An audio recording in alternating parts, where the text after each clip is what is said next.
How are we doing today? I'll bring up the big screen. I hope you're all well. Welcome to my channel today. I can see I've got quite a few people in here already. Good to see you all. Please let me know if you can hear me okay. Just before we start anything, if you can please hit the like and subscribe if you haven't already. It would be amazing. I'm on the road to 500.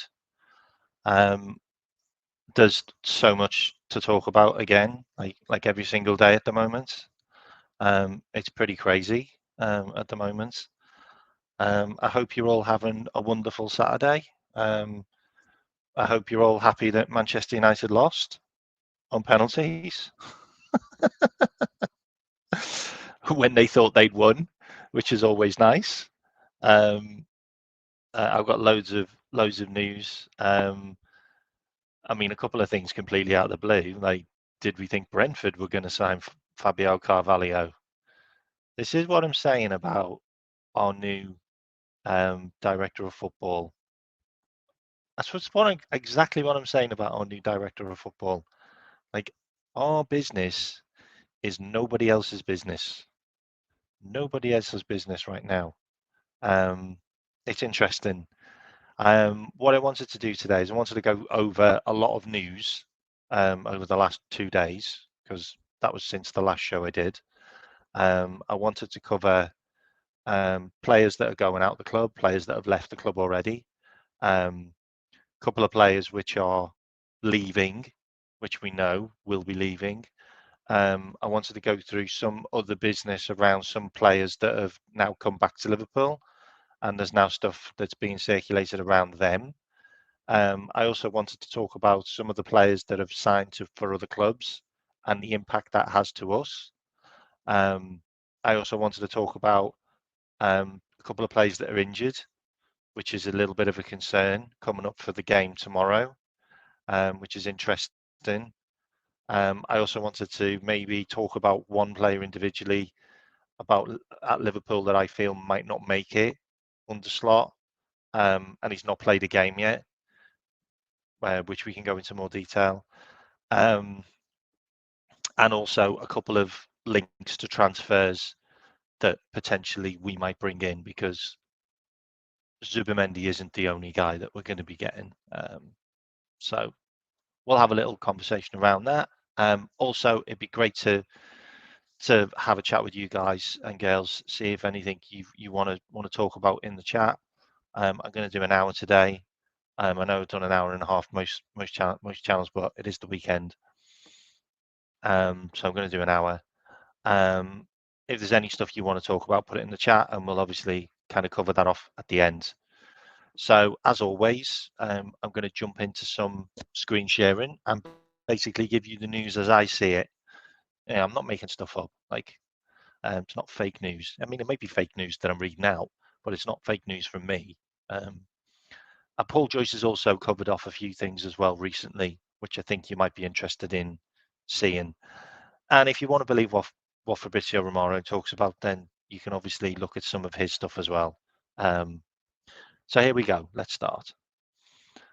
First of all, let me just get my head out the way. First of all, little bit of some updates on the Carvalho deal. So maybe people aren't pleased about this transfer. However, we really do have to look at it from a holistic point of view and the bigger picture. And the bigger picture is the guy really played for us. He cost us 5 million quid. If someone's going to come along and offer 27.5 million pounds for him and allow us to put a 17.5% sell-on clause onto him, for a guy that's never played for us, and for a guy who is going to be potentially third choice, fourth choice in the pecking order, I think it's great business. I think we all have to kind of agree that this is good business. This is the type of stuff that we want to happen. Like, I personally would like 27 million pounds to go towards Zubimendi. so we can just buy him and not sort some kind of payment structure deal out and just put that money towards Zubimendi and just go, there's your 52 million quid. We're activating the release clause. He's already said yes. See you later. And maybe this is where this money comes in.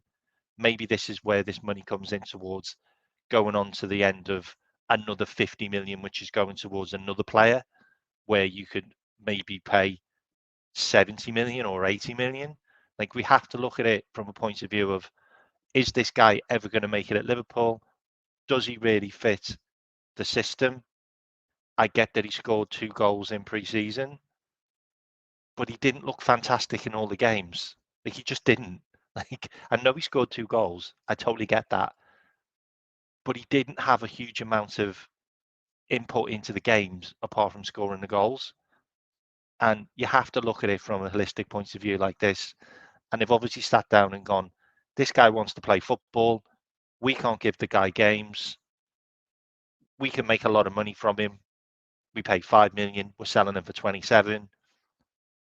If he does really well at Brentford and then he goes on to another club, we get another 17% of that deal. Like, it's just great business for me. And I feel like we're thinking in the right direction now. Like, things are going in the right direction. We're selling players which aren't going to ever make it at Liverpool. Why are we keeping players when we don't need them? Why are we keeping players that are never going to play for us? Nat Phillips is still at the club. Reece Williams is still at the club. These guys are still at the club. Like, the new regime in Edwards and Hughes are just going to say, enough's enough. Let's make some money. Let's just get these players out. 27.5 million quid for a guy that's kicked the ball 8 times for us. I'm sorry, I think it's great business. I know you might want 40 million for him, but he's not a 40 million pound player when he's been playing in the Championship. It's as simple as that. Anyway, he's gone. It's a good deal. I feel it's a good deal. 17.5% sell-on clause, which is fantastic. And I want to talk about sell-on clauses as well.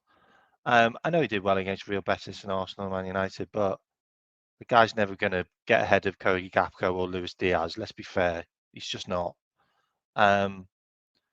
He made 21 appearances in the Reds for us. He made 21 appearances for us since signing in 2022 and scored 3 goals. We got 27 million quid for him. It's just good business for me. I'm moving on from it. He's another player that's never made it at Liverpool. We made a load of money. He's gone. There you go. Okay. Next on, we're going to talk. Okay, so I'm going to show you the Paul Joyce post that just kind of covers that off. The package is worth 27.5 million, inclusive add-ons. There's a 17.5% sell-on. Fulham will receive a profit of 5 million. Okay, so we get 23.5 million out of this deal. Great business. It's just great business. If he becomes a hit and he sells for like 40, 50 million, then we get another 5 million, 8 million on top of that. It's just great business. Let's be fair. It's the way we should be doing things. I'm going to move on to another player that's leaving. In case you didn't know, so Swansea are on the verge of signing Kaide Gordon. In case you didn't know this one broke today. They're close to agreeing a deal. The deal, I haven't got any more information on that apart from more news to follow. It's going to be a season-long loan. However, there are rumours that it could be a permanent deal after the loan. So it could be a season-long loan with a obligation to buy at the end of it. which is being mooted, which could be around 12 million. But who knows? If a loan's a loan, a loan's a loan, but he needs to leave the club and play for some football for me. So that's another one which could be out the door soon. Another one that's actually left, which I'm going to, which I'm going to give you an update on, which is from a Stoke website actually, which is Jason Koumas, not Jason Koumas, Lewis Koumas. Jason Koumas is his dad, who also played for us. Lewis Koumas. So this guy is very, very highly rated at Liverpool. We're not going to let him leave on a permanent deal. So he's going to play for Stoke in the Championship. Who won today, by the way, 1-0. So Stoke it's a decent loan for an 18-year-old striker. If he gets some game time, that's brilliant. If he scores 10 goals in the Championship, that's a really good amount of goals for an 18-year-old. Let's see how we get on. But that's another player out the door who should have been out the door on loan last season, but he wasn't. He was playing football matches for us, which is I find insane. I find insane that an 18-year-old is playing games for Liverpool in big competitions. Like that just shouldn't happen. Like we all need to understand that kids should not be playing men's football at such a young age. Like we really do need to understand this, because we've been in a situation now where we've had so many young players have their careers put on hold for a number of years. And I'm just going to name a few players. You've got Kaide Gordon, you've got Stefan Bajcetic, you've got Ben Doak, and you've potentially got Jayden Danns now, and Bobby Clark, and also Calvin Ramsey, by the way. All players that have had their young careers wrecked for a number of years because they were thrown into men's football, men's training, and proper league matches at a young age when they shouldn't have been. When they just shouldn't have been. They should have been managed better.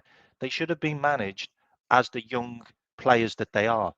And they should be getting 30% training, and they should be getting small amounts of games in games. Not big games, but small amounts of games. Like, 20 minutes here, 10 minutes here, the odd game here and there. That's the way it works. That's the way you introduce young players into squads. But we just threw them in the deep end, and we had 16-year-olds and 15-year-olds in our first team training. Like that's just crazy. That's just not how you do things. And we already know from a few of the young players that went out to the US tour that they weren't in training, and they were rested. And Slot was asked, well, what's wrong with them? And Slot just said, there's nothing wrong with them. They just shouldn't be doing this much football. Like they need rest. Like they shouldn't be playing too many games. They shouldn't be doing too much training. Like they're kids. They need to be rested because they're kids. And everyone's like kicking off about it. Like, oh, what's going on here? Like, that's how you do things properly. That's how you manage players correctly.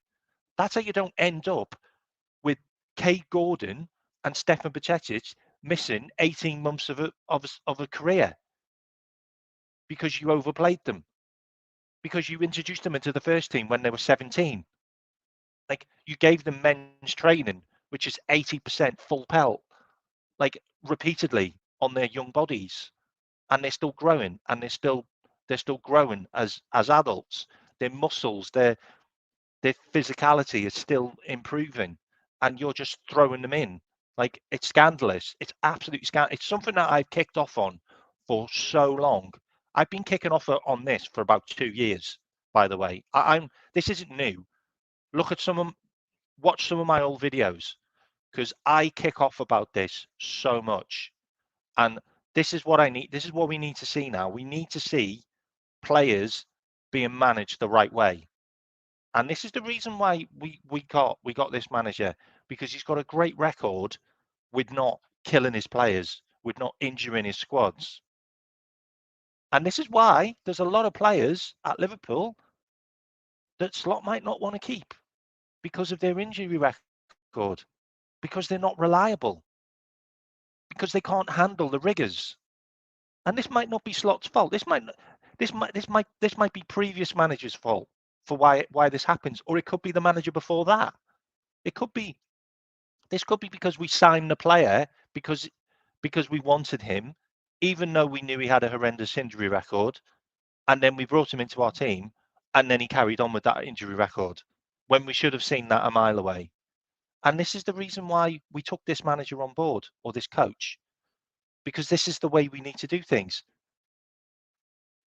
I'm not going to say any names, but I think they're all on the block. I think all those injury-plagued players or injury-prone players are all on the block.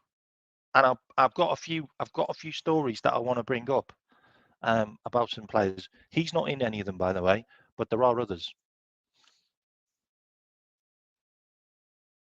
The thing about him, Neil, is you need to look at how bad Barcelona's injury record is with their other players. Look at Pedri. Look at Gavi. They've broken them. They've broken those players. Look at Fatsu. Fatsu's a broken player. Like, he was supposed to be the next big thing. He's been injured constantly. There's so many young Barcelona players which have had horrendous injury records as kids. Don't be surprised if he ends up, but I still don't think he's 16 or 17. I think he's in his 20s. You need to look up on him because I think there's something suspect there. But that's a show for another day. I big up everyone. There's 60, 68 of you in here. Fatsu, not Fatso, Fatsu, sorry. Fatso, sorry, Fatsu. Yeah, the Owen one was an interesting one, wasn't it? Oh, it's Fatty. Sorry, it's Fatty. I said that wrong 3 times. Big up, mate. Big up, big up. I said the first name right though. Okay, so I'm gonna share some of the news. Yeah, at least I can laugh at myself, eh? Okay, so I'm just closing some screens. Bear with me. Was this the one? No. Okay, so we just wait a minute. So I've just okay. So there's this one here, just to let you know, in case you don't know. A guy that and let's make no bones about it. This is a guy that Jurgen Klopp really, really raved about. Like, he said this guy was an exceptional talent. Yeah, Billy Koumetio's gone. He's gone to Dundee. He went for like 300,000. Really poor, like really poor judgments on the old manager. This guy was never going to make it at Liverpool. To be fair, I think he was kept too long. I think he's 21 now. He had some poor loans, really didn't do well. Yeah, so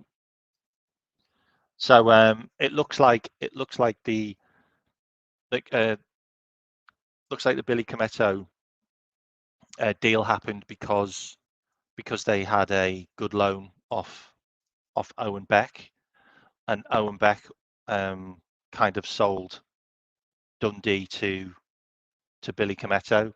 Like, Billy Koumetio could make it in any other club. Like I think Scottish Premier League is probably the level he's ever going to make it at. But yeah, he had some really poor loans at some really meaty clubs. Like, he went to Austria Vienna, didn't make it. Dunkirk, terrible. Blackburn got bombed out after a couple of weeks.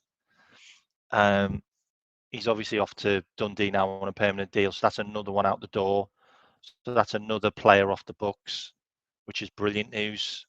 It's the type of stuff we need to do. Like we need to just start moving these guys out.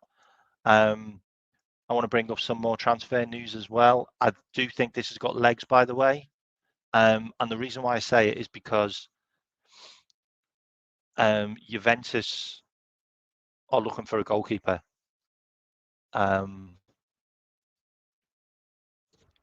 So they're looking for they are looking for a goalkeeper. So they've got rid of two of their other goalkeepers.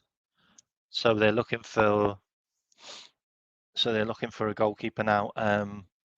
So they signed Michel De Gregio, who's one of the best ball-playing goalkeepers in the Serie A. But I believe they've loaned him back. That was part of the deal. So they signed him and loaned him back. That was the only reason they could get him.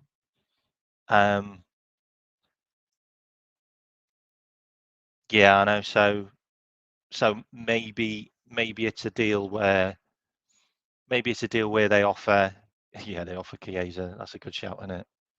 I think Chiesa is pretty cheap, by the way. I think you could probably get Chiesa for 20 million now. Yeah, that's an interesting one. So he's only loaned to them. I don't know. Like I'm gonna cover Zubimendi stuff later on in the show. Don't worry about that. Okay. I don't want you to like hear all the Zubimendi stuff and then bugger off. My ploy is to keep you here until I cover that. I personally think Jaros is a good enough second choice for me. The interesting thing with Ali is the rumours with Mamadashvili are real, by the way. We are very much looking at this goalkeeper. We've already spoken to his agent. He's 100% on board coming to Liverpool. We could loan him out to Bournemouth for a year, or maybe loan him back to Valencia for a year, and then maybe Alisson goes next year or the year after. His deal expires in 2026, I believe. But the rumours are that Ali's really not on board with the plan. Like he's not fully on board with the new regime. He doesn't like the fact that we let some of the goalkeeping coaches go. He was really close to John Achterberg, apparently. The fact that we kept Taffarel was the only reason because we wanted to keep Ali. I don't know. Like it's an interesting one. And you also have to think about it. Does Ali suit the way Slot plays with his goalkeepers? Like we've seen Ali have a lot of trouble when he's on the ball. You know, he does some brain fart moments, and he's cost us quite a few goals. By the way, he's cost us quite a few goals, and he's also there's been some real near misses when he's been on the ball, and he's not been able to, control it properly or or do a drag back or whatever. I get that. I mean, Alisson is the best goalkeeper in the world, 100%, 100%. He's not the best goalkeeper in our club's history. No, that's Ray Clemens. Sorry, mate. Totally disagree with you there. That's Ray Clemens, by quite some distance. Wow, there's 100 people in here. That's the most I've ever had concurrent. Massive thanks, by the way. If you haven't liked or subscribed, please do. Yeah, the Ali thing's interesting. He made a couple of mistakes with the ball in his feet. Yeah, it's been noted. It's interesting that we're now linked with another goalkeeper. You know, if we signed him, Mamadashvili, and then loaned him back, and then took him as our main goalkeeper in 2 years' time, he's only 25. Like he's only 1 year older than Ali was when he signed for us. Like, you know what I mean? You have to think of it in a long term perspective. And the thing is, we can all say that, Keller's brilliant and Keller's this. Keller needs to play football. He's 25. Like he needs to play football. We can't be holding on to players because we need them. Like we want them. Like we have to look at their careers. And Keller deserves to have a career, and he's good enough to be a Premier League goalkeeper. So if Keller gets signed to Juventus for 25 million and has a brilliant career at Juventus and becomes an Ireland international and maybe wins some trophies, then that's great. Like he deserves that. He's done enough for Liverpool for him to deserve a 25 million pound move to another club. And to have him just be a bit part player and play what 10 games, 15 games next season, or for us to sit there and go, well, the only way Keller's going to play is if Ali gets injured. Like, how can that make any sense when Keller's sat there hoping that Ali gets injured so he can play? Like, he should just be playing for another team. So I don't want us holding on to players when we can get good money for them to buy players which we need for other positions. And we need a left back. I don't care what anyone says. We need a left back. We need a right-sided winger to back up Salah, and potentially we need a left-sided centre back. We don't need a goalkeeper, but if we can get a goalkeeper for 25 million, and he's going to be the Alisson replacement in 2 years' time, and we don't really see a drop off. Ali goes, Mamadashvili comes in. I'm absolutely fine with that. And that's not 25 million that we've used that season. So I think it's a good bit of business. Anyway, the money for Keller would pay for that anyway. So are we really losing? Are we really losing when the money for Keller goes into the money to Mamadashvili? We're not really losing. We're replacing a goalkeeper with a goalkeeper. And then Yaros, who can be the next Keller, by the way, can play 10, 15 games next season. And I'm absolutely fine with that. He's a Czech goalkeeper. He's a Czech international. He's on the trajectory to be like a Keller. And from what I've seen in pre-season, he was better. He was better. He was better on the ball, and he pulled off some good saves too. So I just feel that we're in a good place there. So if we can make some money for Keller and buy Mamadashvili as a guy that we can bring in, and let's be honest, if it doesn't work out with Jaros or Ali gets a bad injury, should have thought, or Saudi Arabia come knocking, and we get £100 million for him, then we can just bring Mamadashvili back from loan, and he's there, and he's a really good goalkeeper. So I just think it's interesting. I'm not sure that guy's going to make it. I think he'll probably get sold. Pitaluga. He's not the best. He's not the best with the ball at his feet, but he can get better. He's only 23. That's where I'm going with this. He's only 23 and he's already on the world stage. What's that? I don't know why Ali isn't happy with the goalkeeper. I think he did. I think he did leave on his own accord. I wish he'd shut up as well, by the way. He keeps on getting interviewed. He keeps on talking nonsense. Have a look at some of the stuff he's come out with. Achterberg, it's just utter dribble. Like play like ex people from Liverpool just need to just carry on with your career. Like please, just carry on with your career. Like go and do stuff at other clubs. You don't need to keep on waffling on about what you did at Liverpool. Like we all know. Like don't start talking about rubbish like that you did this and you did this and I'm this guy and the reason why we were this is because of me. Like just go and do stuff at other clubs, okay? Fed up of hearing it. So this is an update on Anfield Index. This is one of my favorite channels, by the way. If you haven't checked them out, you should do. They're absolutely amazing. So this is an interesting scoop on Stefan Bajcetic. So they potentially could be, and the reason why the Zubimendi deal is taking a bit of time is because there could be a potential loan move where we give them Stefan on loan for a year or even 2 years. By the way, it's been discussed, and the loss of Zubimendi isn't too drastic on their outlay, and it also gives Stefan some game time at a club where he could potentially do what Zubimendi does, fits into that defensive midfield position, plays in a league where you've got a lot more time on the ball as a midfielder, and you just have.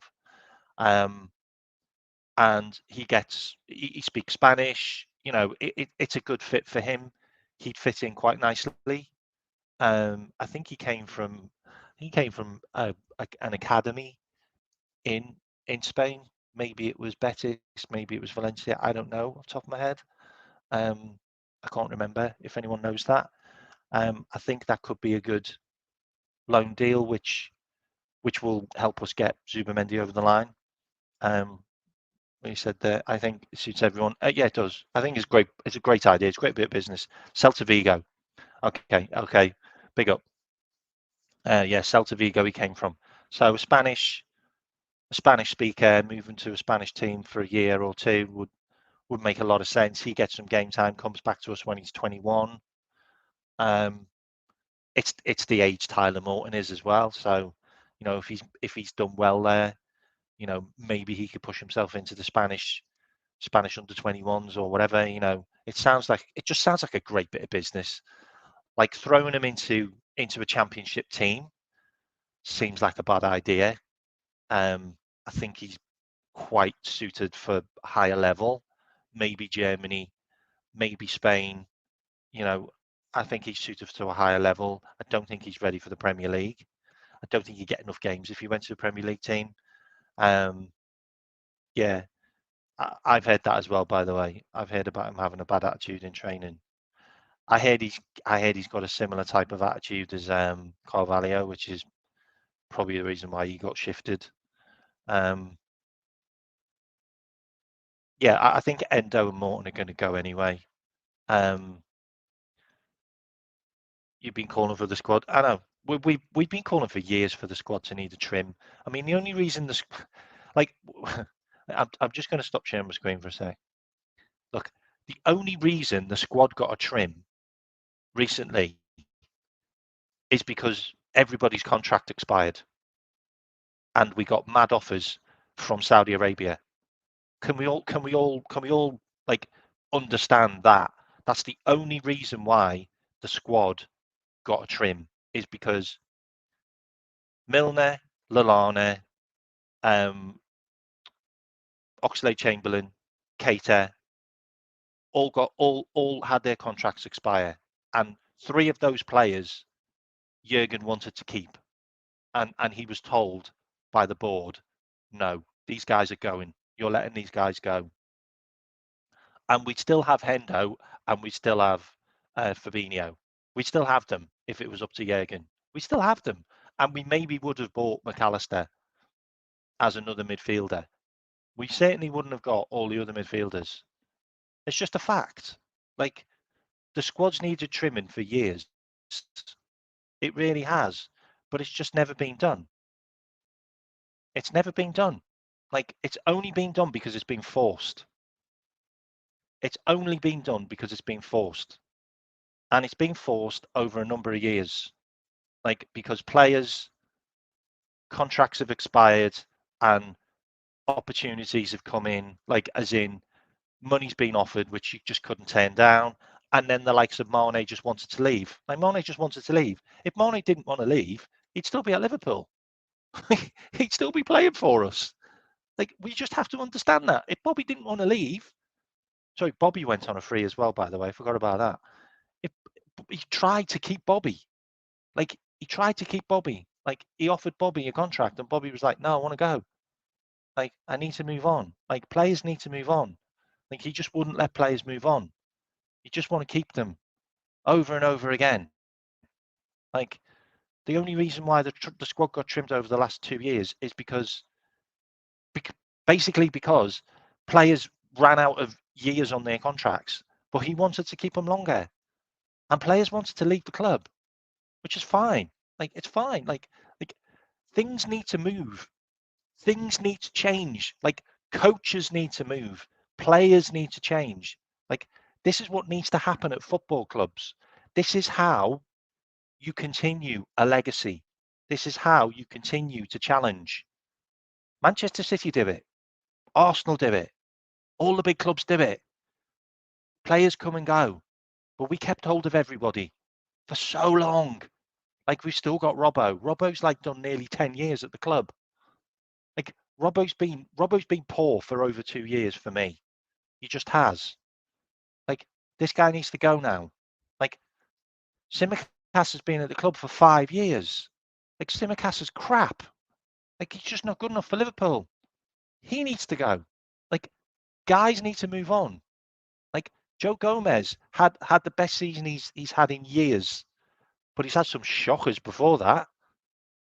Like, he needs to move on. Like, Keller has been at the club for another like 6 years. Like, 6 years, and he's played what, 30 games. Like, that guy needs to move on. Like, make 25 million from him. He needs to move on. Players need to move on. Like, I understand with some players like Trent, because he's a generational talent. He came through the youth team when he was 18. He started playing Premier League football when he was 18, just before he was 19. He's 25 now.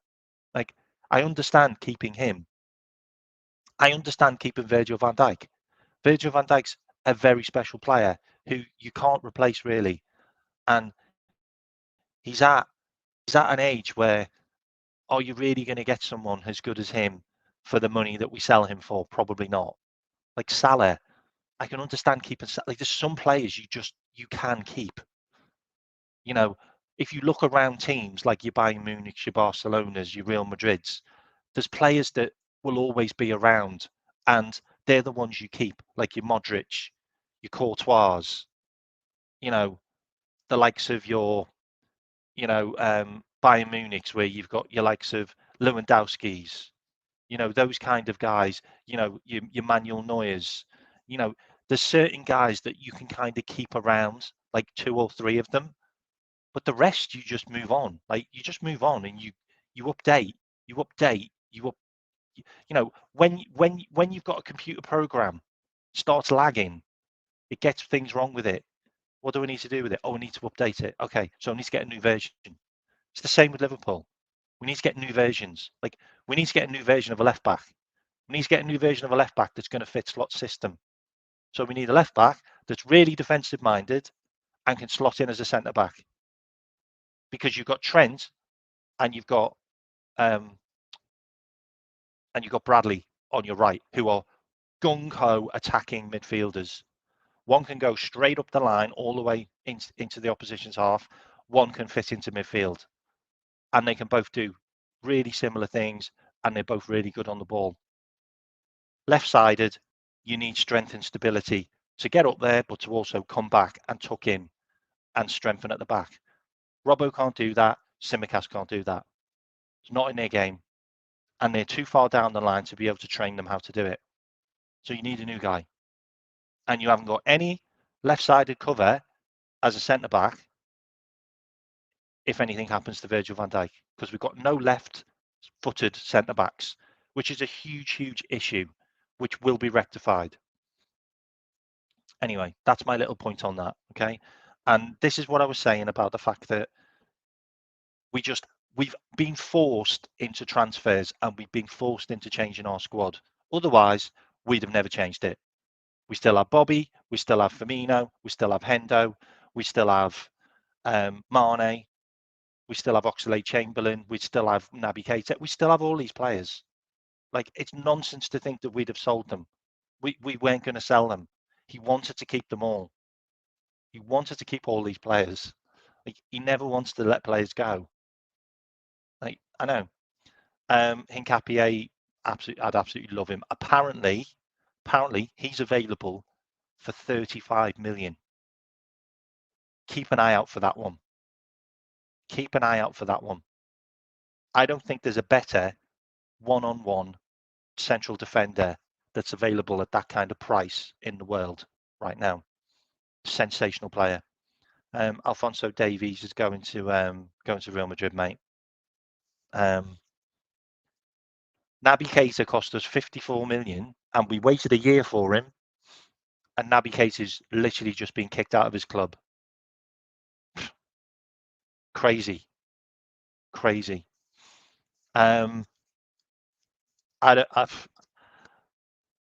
I don't know about Robbo, by the way. There's rumours. That there's Turkish clubs looking at him. I feel like a Turkish club could be a deal for him. I do. I feel like we could get 20 million, and he could go and have a good 2 years in Turkey, and then go back to his boyhood club Celtic when he's like 31, 32. I do. Tadibo, I think Tadibo's a great player, by the way. They got him on loan, but they're going to pay 40 million for him next year. But they got him on loan. Like no wonder they didn't go for Gomez. Like we wanted 45 million for Gomez, like up front. They got him for free for a year. Like crazy. Um, Moving Gomez sounds like a terrible idea. Um, it's what Gomez wants, though, mate. Like Gomez wants to play first team football. Do you really think Gomez wants to be a bit part player who plays right back, centre back? Like at the moment, he's third choice, he's fourth choice centre back, and he's third choice right back, and he's second choice left back right now. So, do you really think Gomez needs that? And my feeling on Gomez is due a big injury.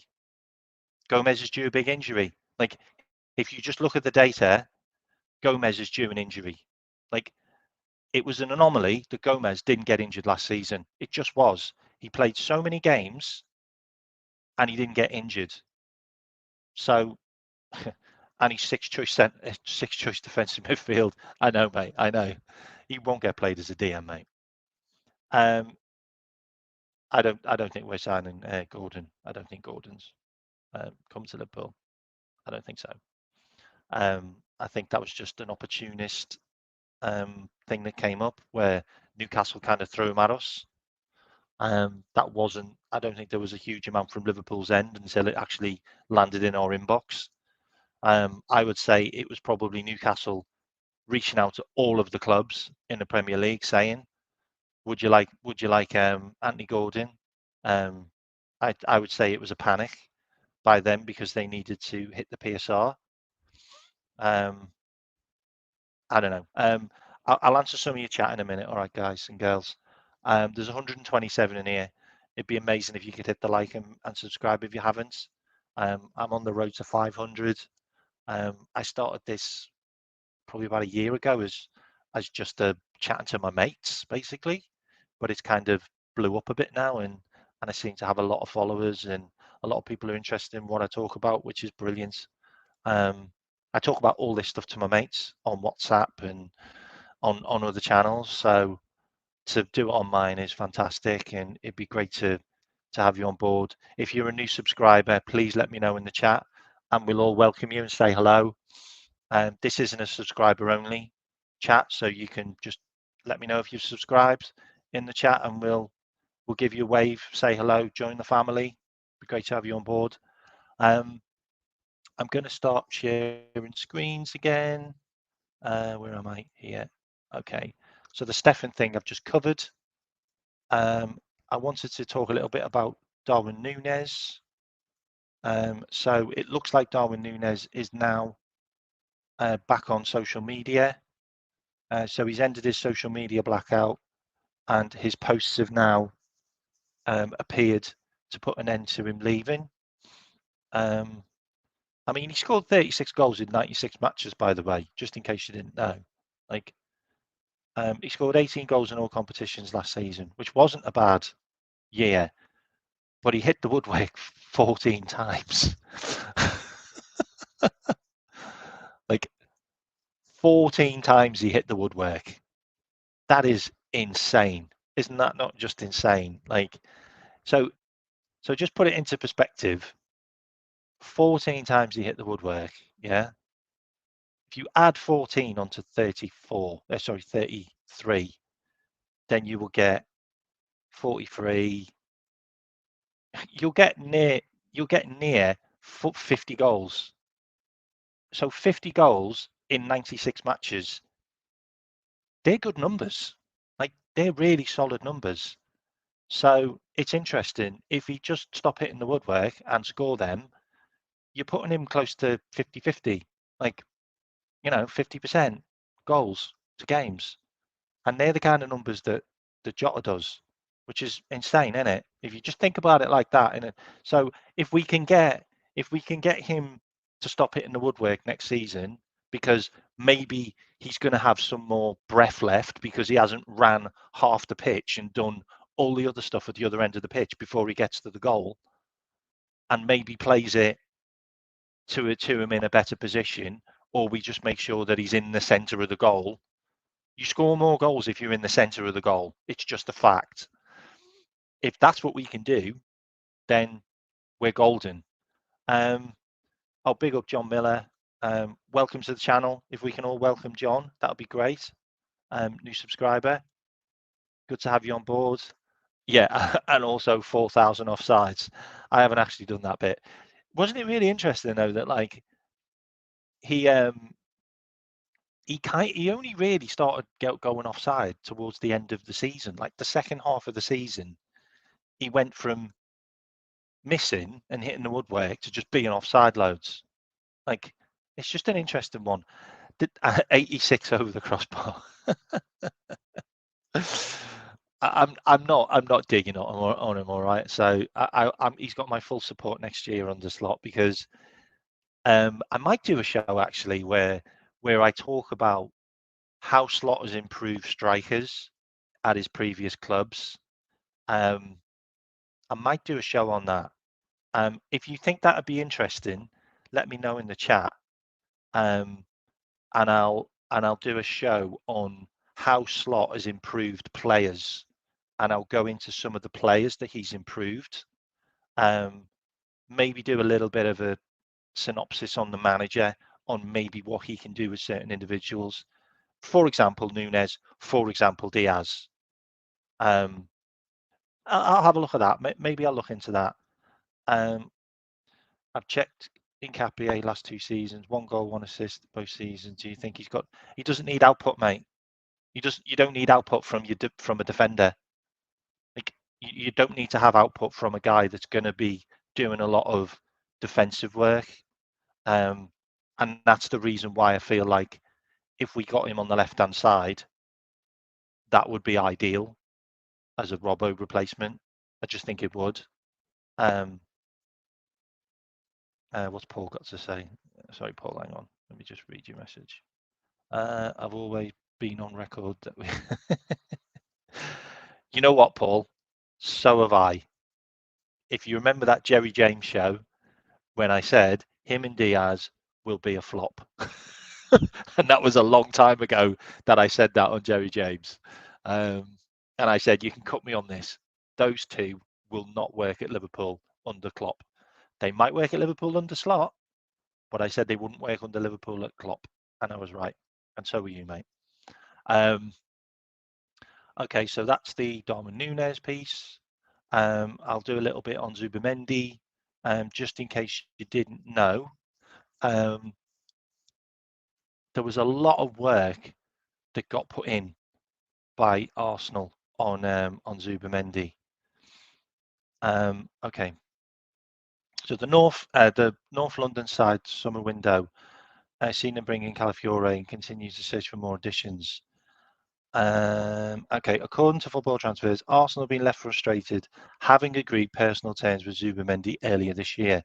The Gunners have been in contact with the Spanish international's camp from March and outlined their proposal to the player. Zubimendi is said to agree terms on offer, but the North Londoners were left in the dark after failing to hear any further from the player's camp. Arsenal were confident they would be able to sign the midfielder, but have since moved their ambition to his teammate Merino. Liverpool pushing to sign. Having had some time to assess the squad, Slot has now come to the conclusion that Liverpool, blah, blah, blah. Not only would Liverpool be landing themselves a world class. Okay. So basically, Arsenal done the groundwork on Zubimendi, and they were convinced that they had the guy, but then it all went silent.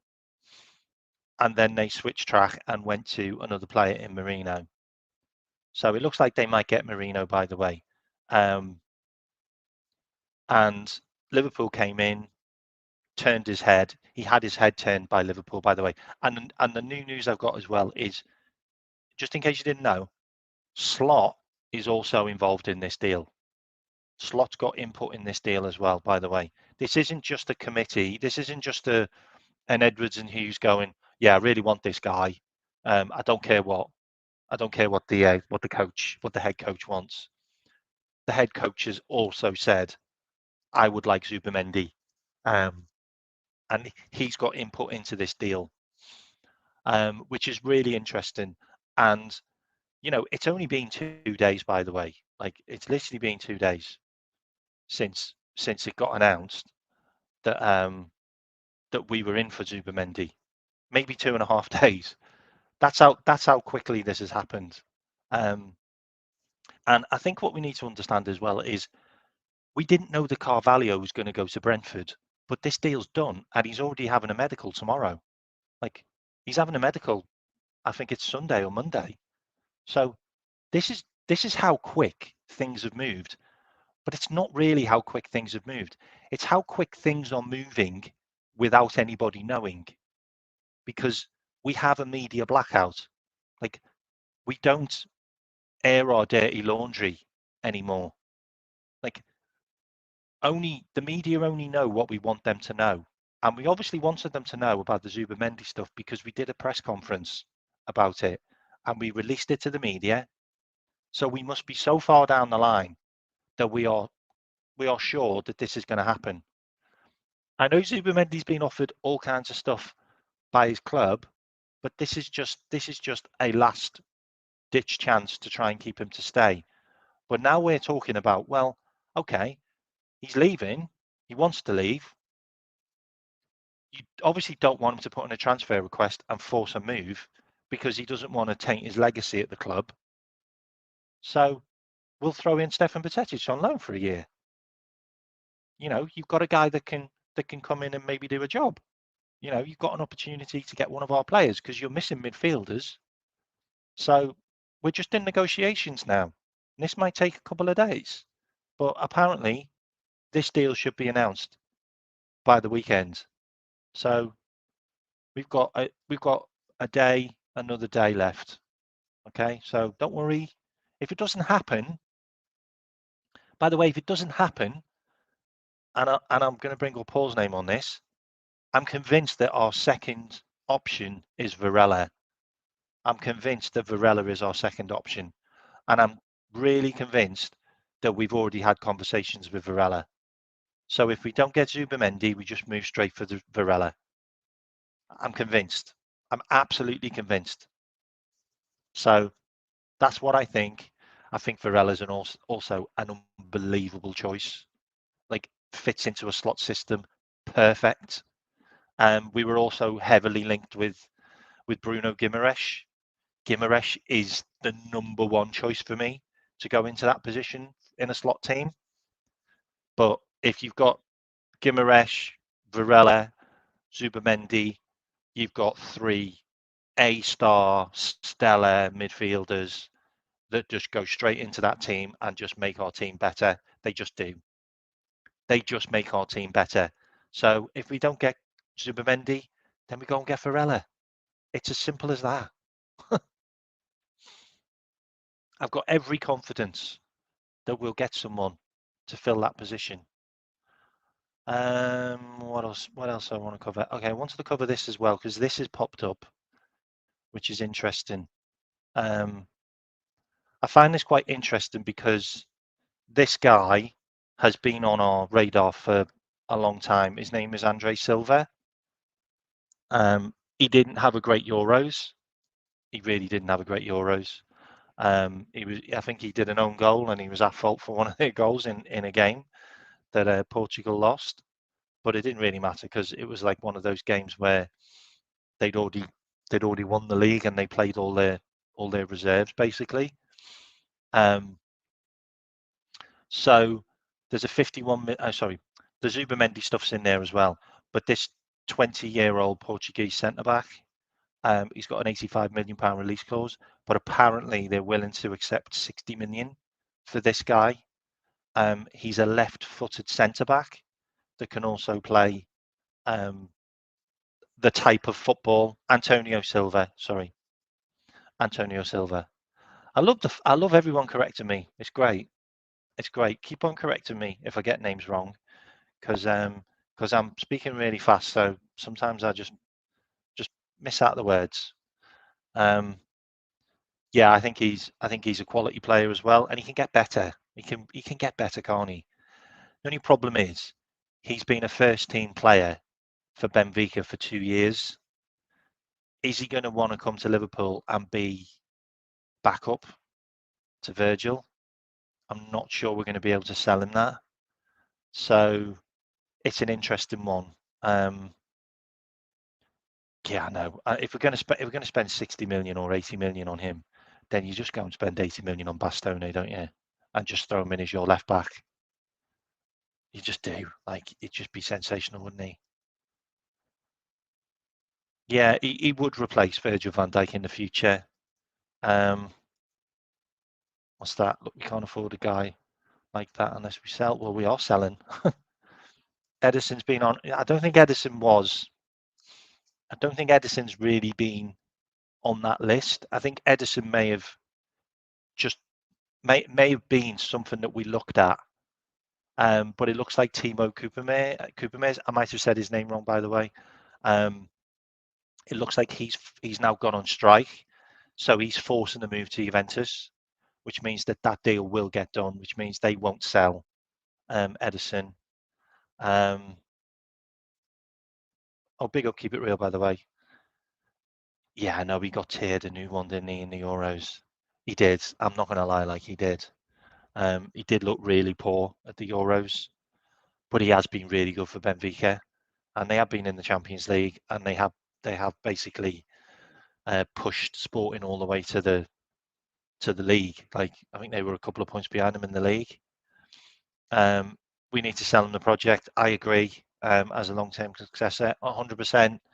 He's a 20-year-old. Like, do you want to spend that much money on a 20-year-old? Personally, I don't. But his name's popped up again. What was that? He's not improving. Konate's not improving. I don't know. I'm really not sure about Konate, and I don't think Slot is either. And next up, I'm going to bring in this one here, which is an interesting one, which is the reason why we've put a big clause on the sale of Carvalho. So it looks like we're going to get 9.2 million off the deal from Solanke going to Tottenham. We sold him for, I think it was 19 million back in 2019. And 2024, we get 9 million from him. Like, that's just great business. That is just great business. And that is what Edwards did.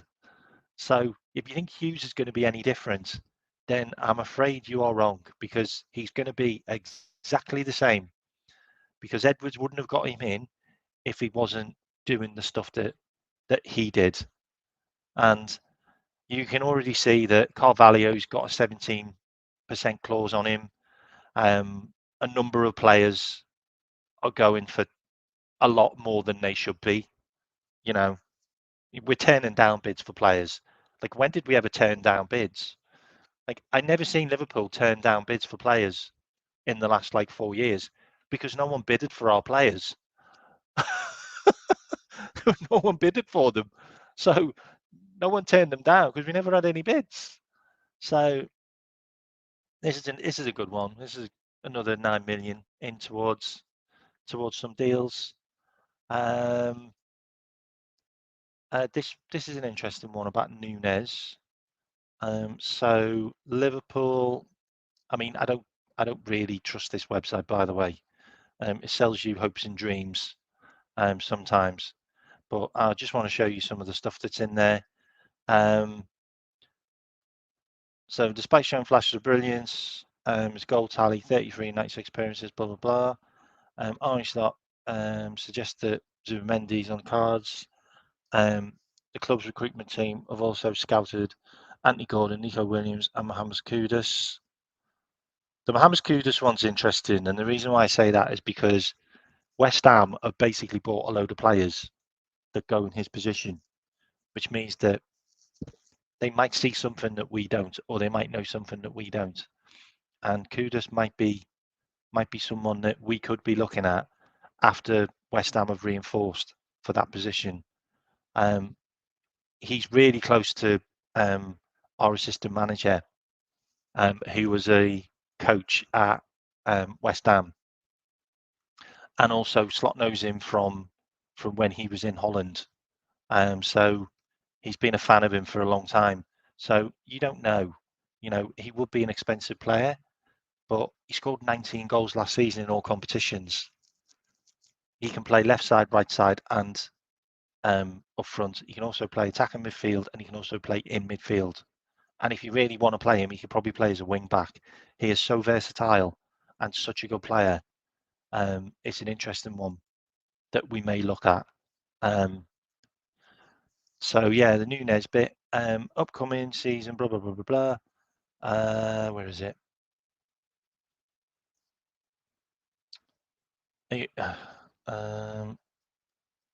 Liverpool is mulling over Salah's contract situation. His current deal expires. I don't see any.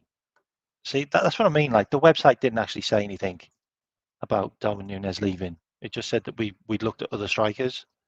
So this is what I mean. So Slot names many areas they need to improve. This is on Empire of the Cop. So this was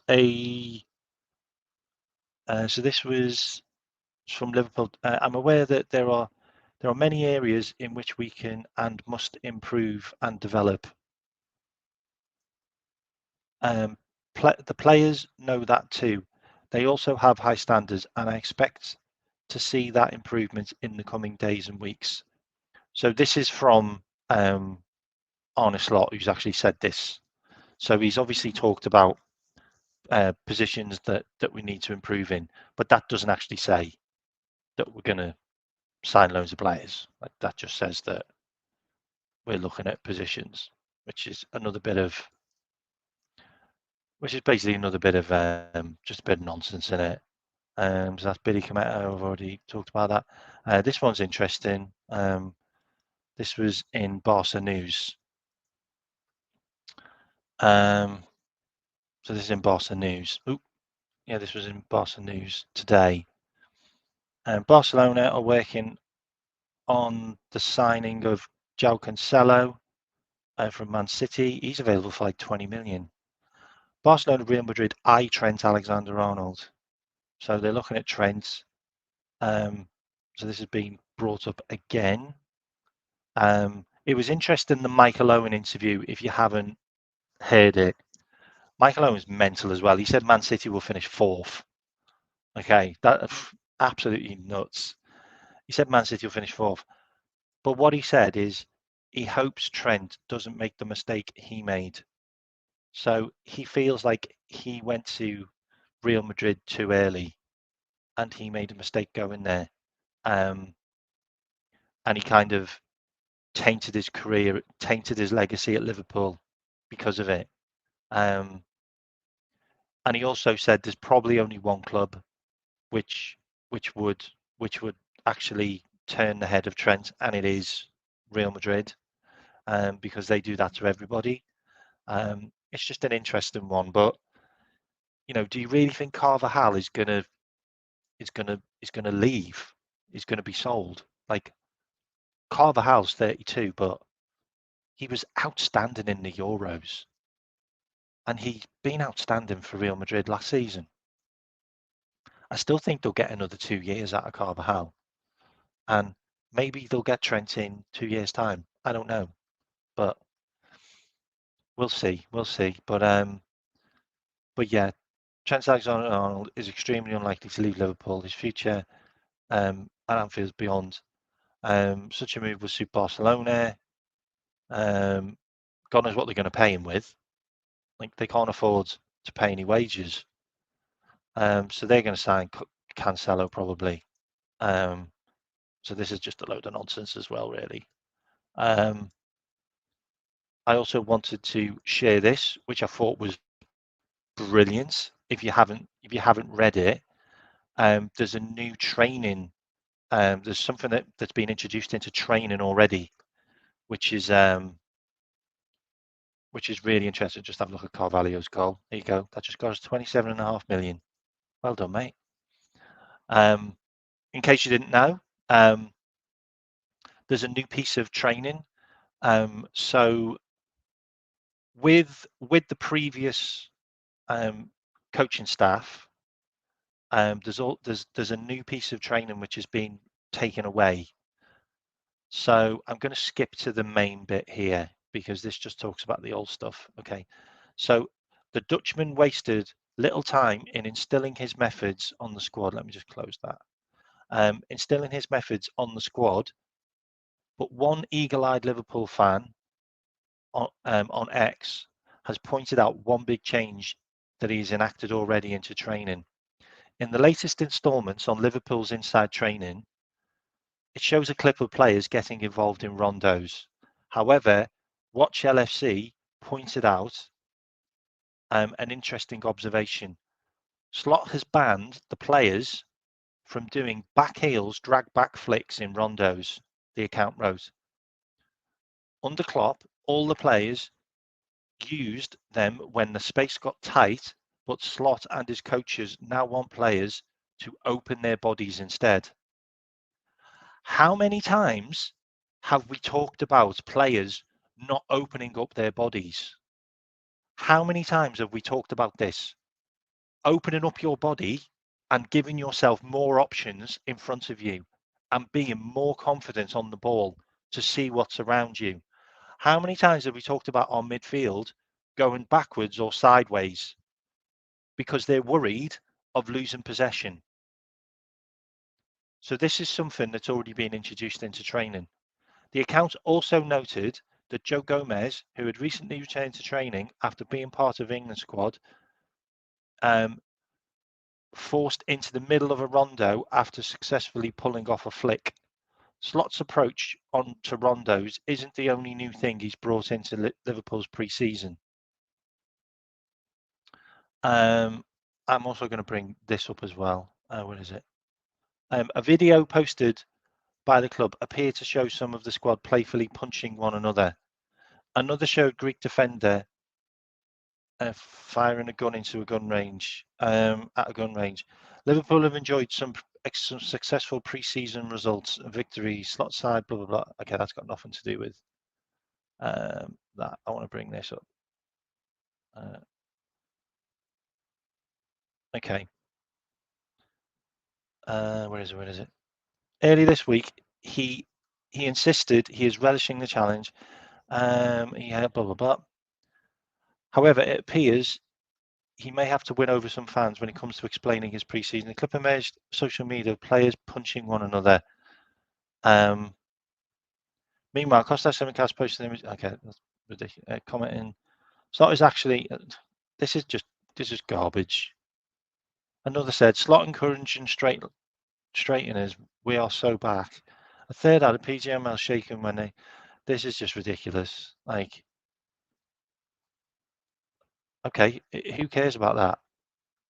Okay, who cares about that? Okay, maybe that's just stuff that they're doing, but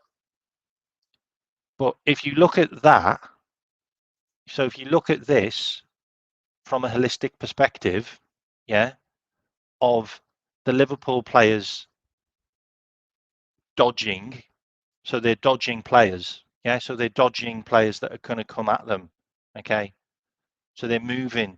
Isn't this to do with mobility? Isn't this to do with being able to be more flexible and be more active? Like who cares? Like, genuinely, who cares? As long as we're doing some new stuff and we're not doing all the other stuff where it just looked like everyone was having fun in training, laughing and joking and smiling, like, and also doing training in the dark, and also doing training where you would just kick the ball to each other constantly. Like, how many times did we see that? There was just a big round circle of players just kicking the ball and players falling over.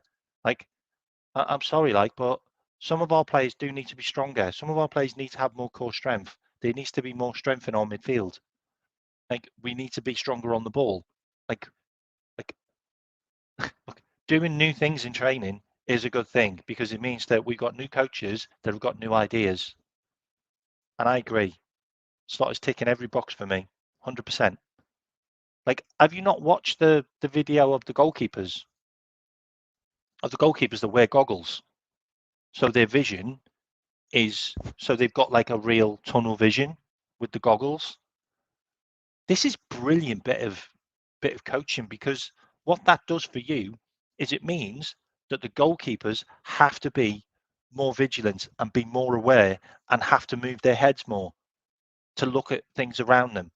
And he wants that because if you watched us in pre-season, everything gets played out by feet from the goalkeeper to the back, from the goalkeeper to the defender, or from the goalkeeper to the midfielder in the centre. That's how the goalkeeper plays out. There's no long kick. There's no keep on pumping the ball long. That happens every now and again. But I just think it's just new ideas. It's new ways of training. I quite like it. Quite like it. I think we're getting a set piece coach. We haven't quite got one yet, but it was advertised on LinkedIn. 100%. Love it.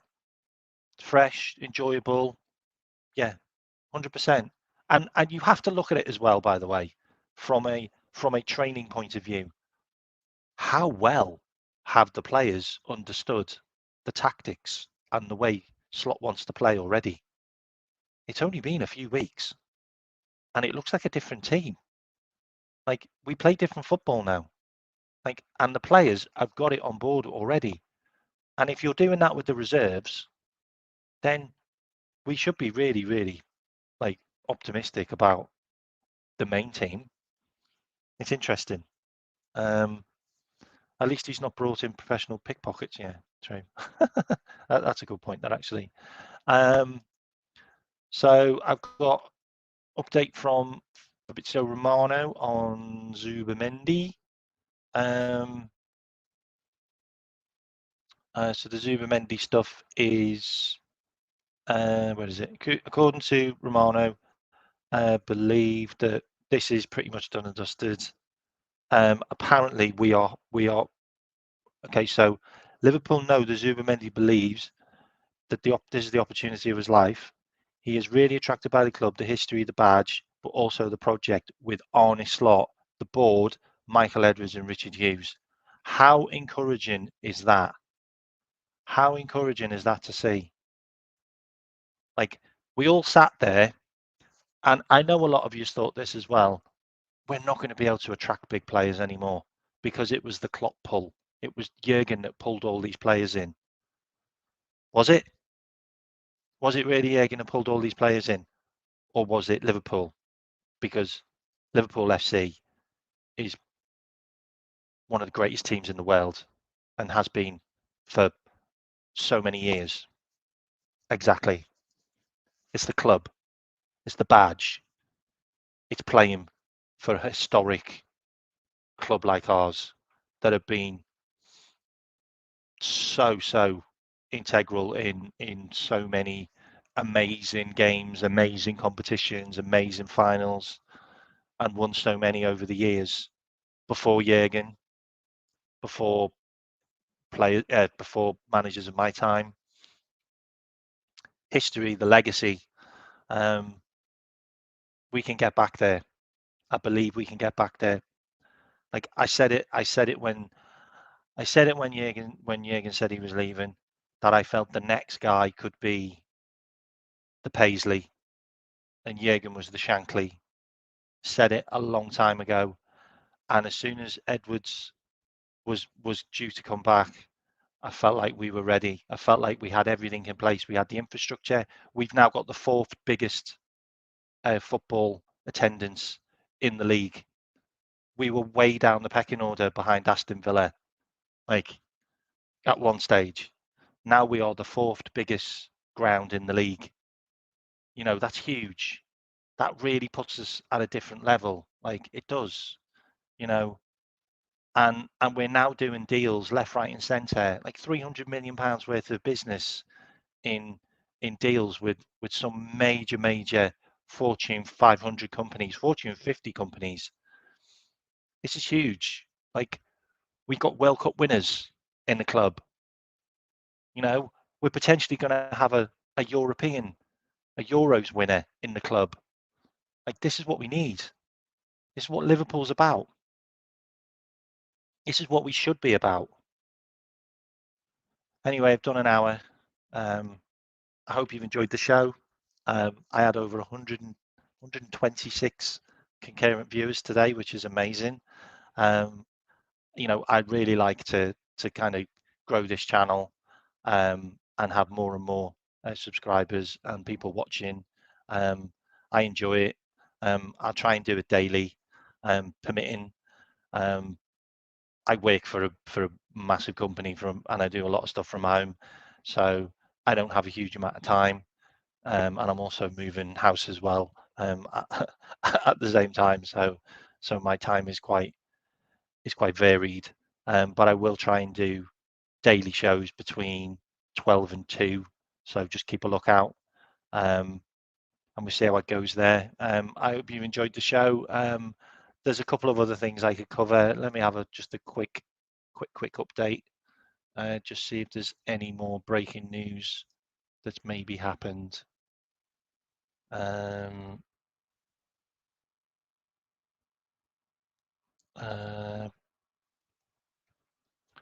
have we got?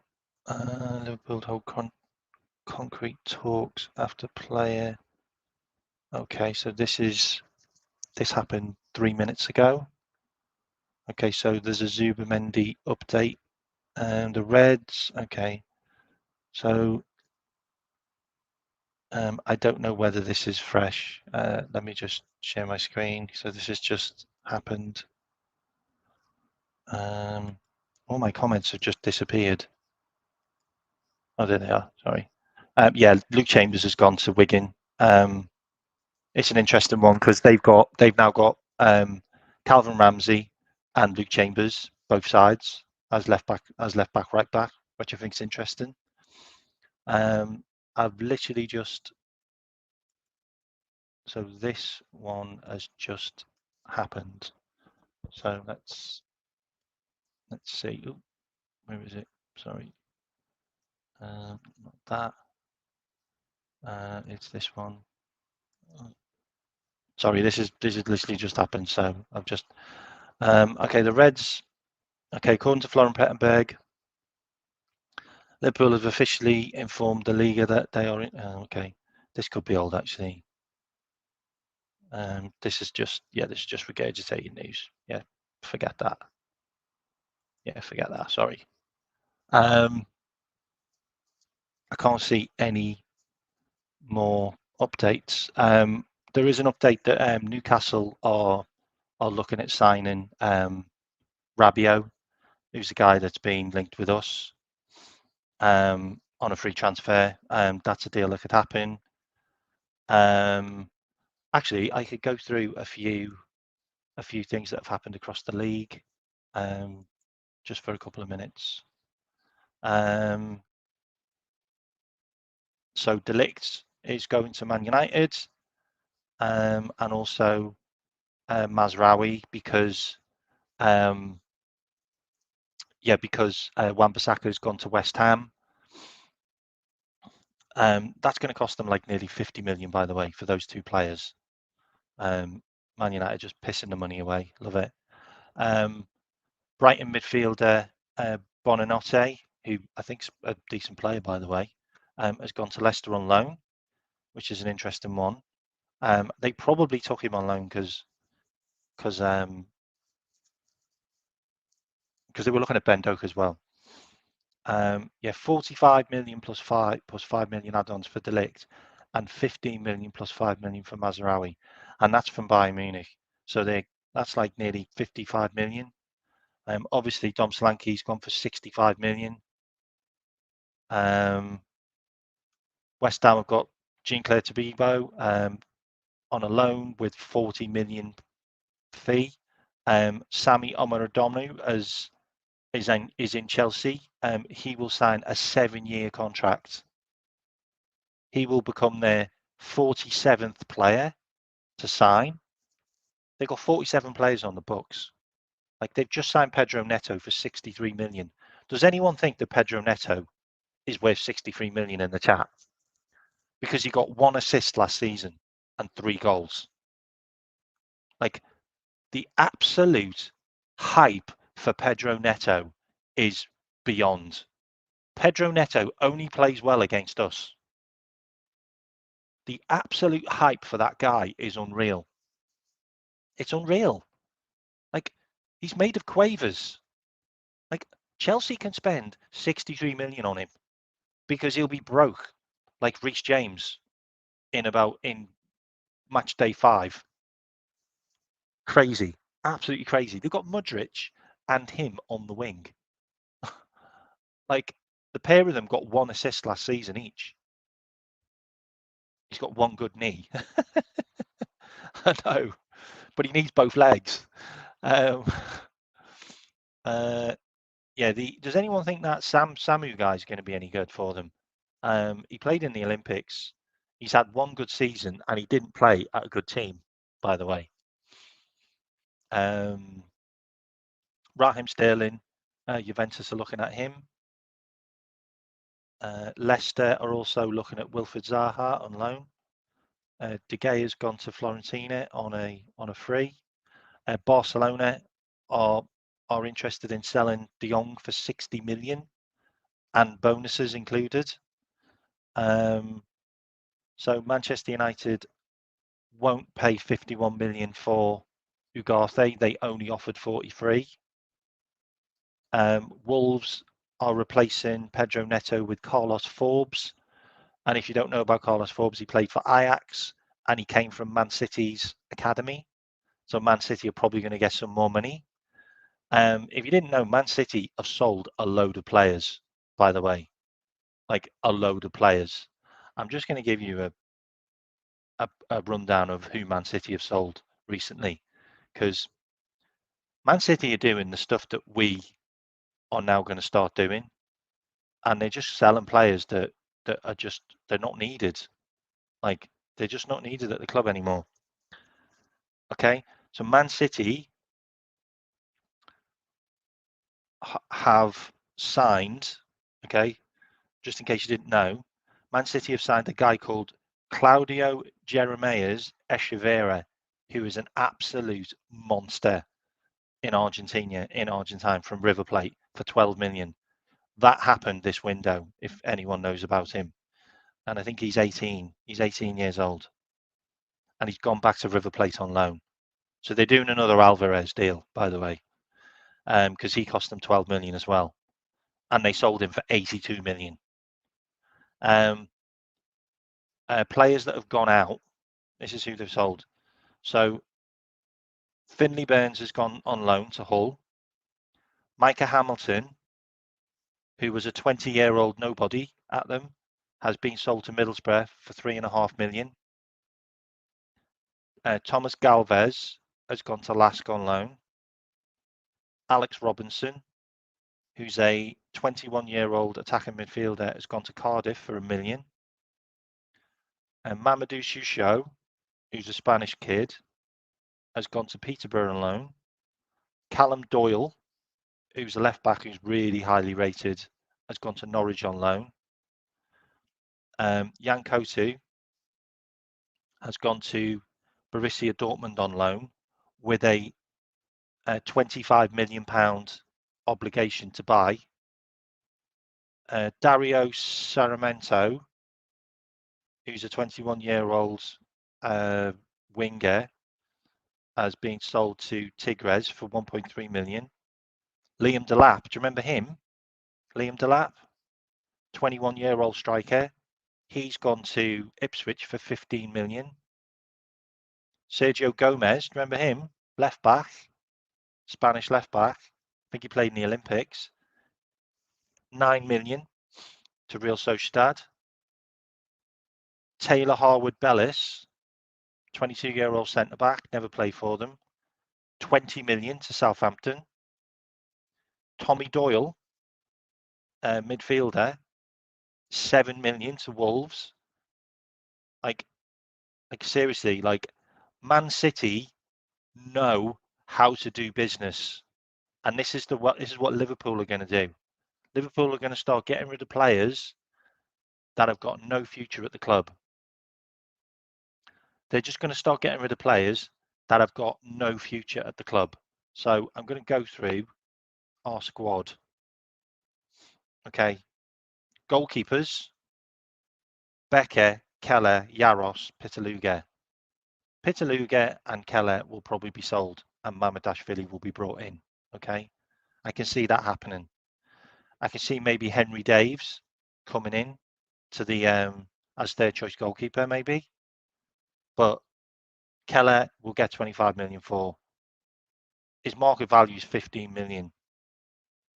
He's played 26 games for Liverpool last season, 4 games the season before, 8 games the season before, 5 games the season before, and 4 games the season before. Like we've had him for 1, 2, 3, 4. We've had him for 5 years, and he's played Premier League games. Yeah. Hang on, let me look. Premier League games. He's played 10 games. 1 game. I'm not kidding you, by the way. 2 games. These are Premier League games, by the way. Okay. Keller, in total, has played 12. Keller's played 17 Premier League games for Liverpool in his 5 years. Why would you not sell him for 25 million? Why would you not sell him for 25 million? He's played 20. He's played 17 games in the Premier League. Like, the guy never plays for us in the Premier League. Like, he played 10 games last year, by the way. I know we say that, like he played all season. He didn't play all season. He played 10 games.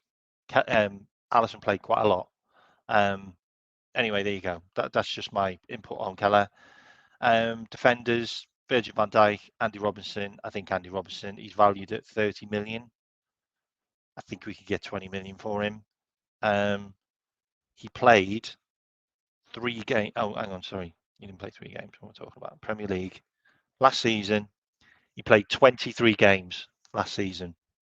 He got 3 goals and 2 assists. I mean, he had his best goal scoring season ever for Liverpool. I really don't think he's good enough now. Joe Gomez, sorry, Kostas Tsimikas. He's 28, by the way, Kostas Tsimikas. And Robinson's 30. He's 31 soon. Hang on, Robinson is 31. Robinson's 31 in March. Okay, just to let you know. Tsimikas is 29 in May. Okay. Kostas played 13 games last season, 20 games the season before. So he's played 50 games in the Premier League in 2 years. 13 games the year before that. That's the same year, sorry. God, we've had him since.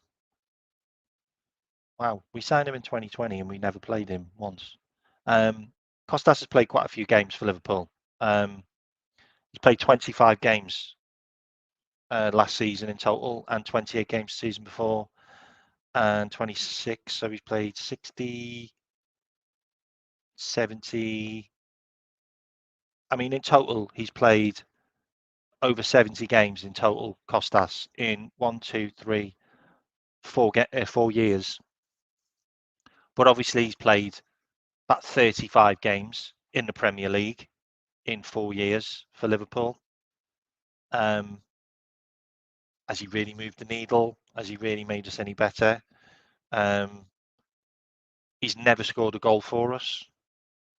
Let me just have a look at his stats.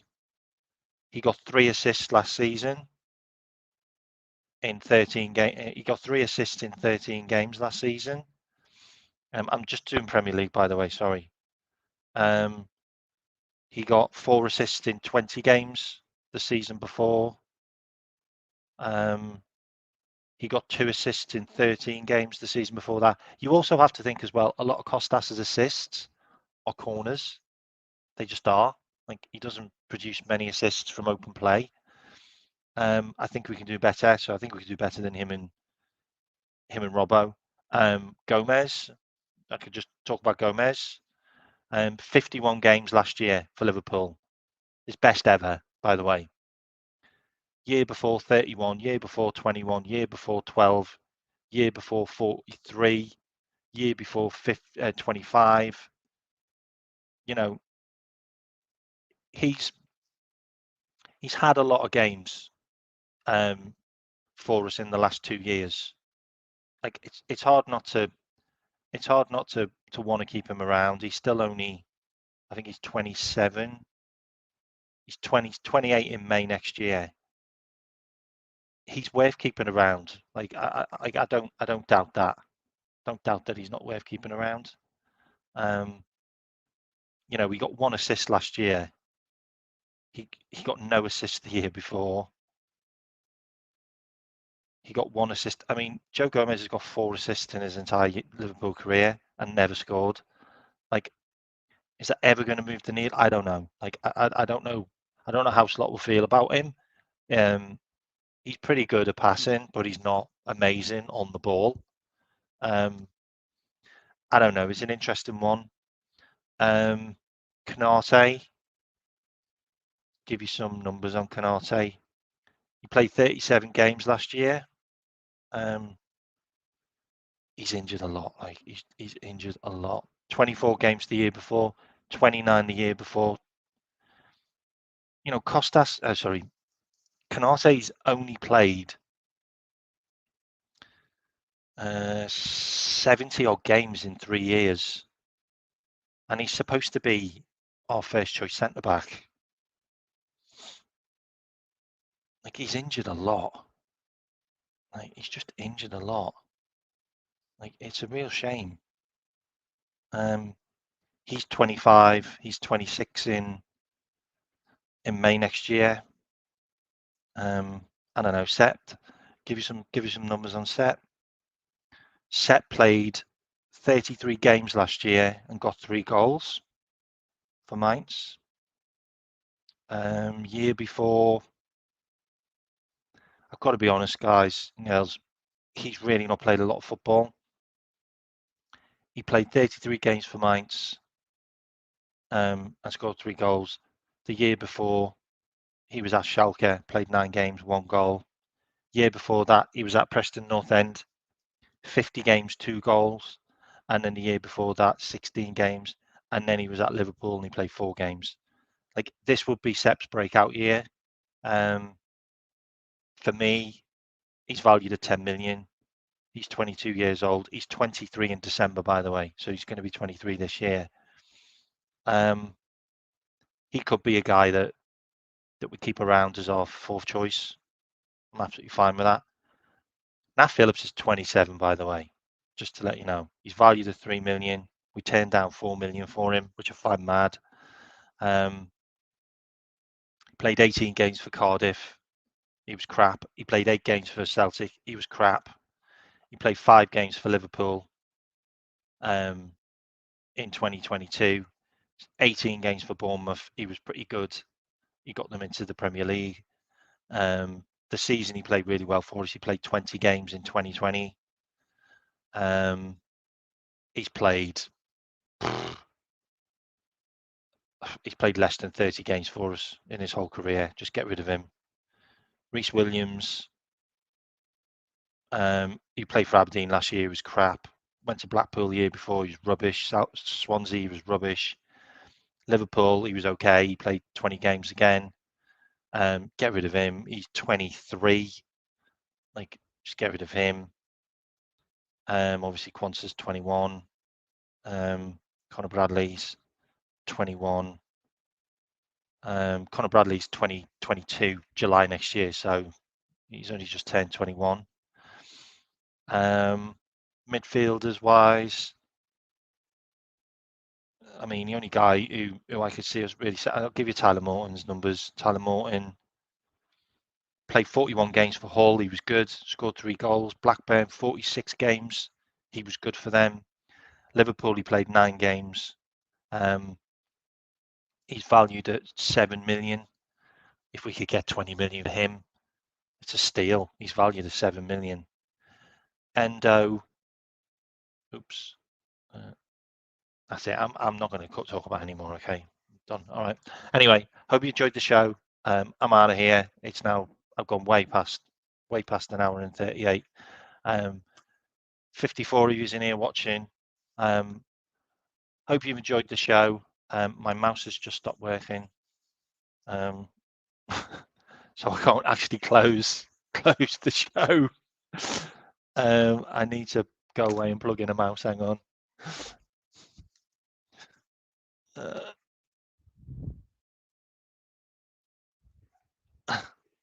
can't actually close the show. I can't do a raid. I haven't got the actual subscription for this, so I can't actually do a raid. Sorry. But I'm out of here. Hope you enjoyed the show, and I will catch you up again in the next couple of days. And hopefully we've got more news to talk about. If you haven't liked to subscribe, please do. And if you are a new subscriber, please write it in the comments, and I'll give you a shout out on the next show. But bless, big up Liverpool, and up the Reds.